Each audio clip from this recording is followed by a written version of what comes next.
Dogma. Always detrimental to the soul, human freedom of will.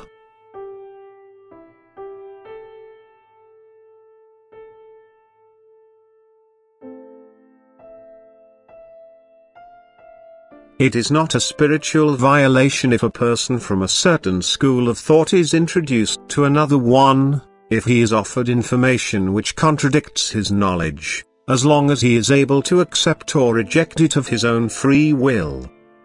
However, if he is forced into acceptance by law, if he is placed into a punishable state, that is if, through threat of punishment, his thoughts and actions become constrained, then it is a violation which can never have good results for his soul.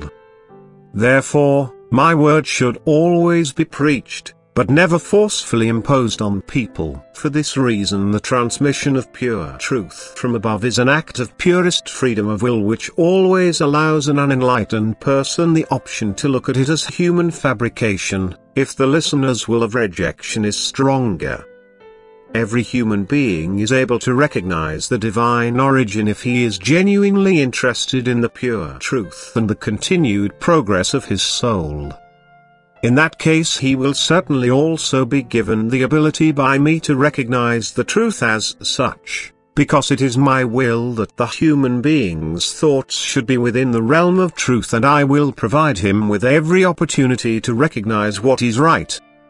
But I, for my part, will never forcibly influence the will of a person. Therefore I also disapprove of people being spiritually forced by other people by teachings which, in the form of dogma, oblige their acceptance, or else they are regarded as sinful.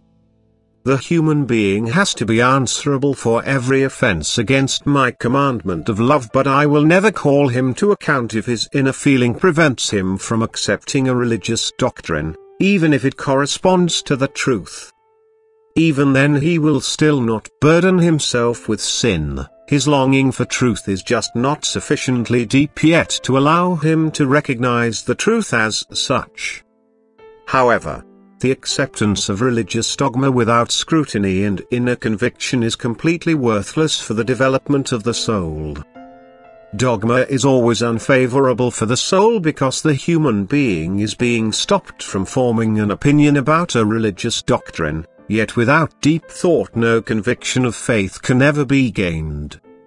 People certainly need leaders if they do not endeavor their soul's spiritualization of their own accord. Nevertheless, wise guides should only teach and thus try to stimulate the heart and intellect, because the connection to me, to the spiritual kingdom, has to be established by every individual person himself.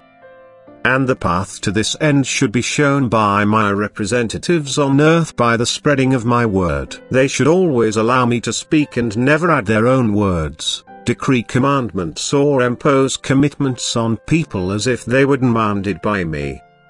I allow every person to keep his freedom, and I am only concerned with the uninterrupted transmission and spreading of truth. Anyone who is searching for it is searching for me, and, truly, I will let myself be found by him, but anyone who does not sincerely strive for truth will not derive any benefit from the acceptance of religious doctrines either, which are presented to him as dogma, and therefore he believes that he may not reject them.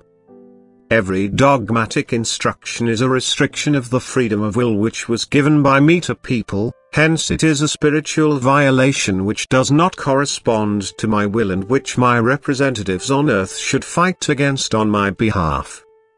And I will bless every bearer of truth. I will give him the opportunity to spread the truth even though it will meet with opposition. Yet anyone who seriously wants it will recognize it and become thoughtful. And I will help him, I will illuminate his spirit and bless his will.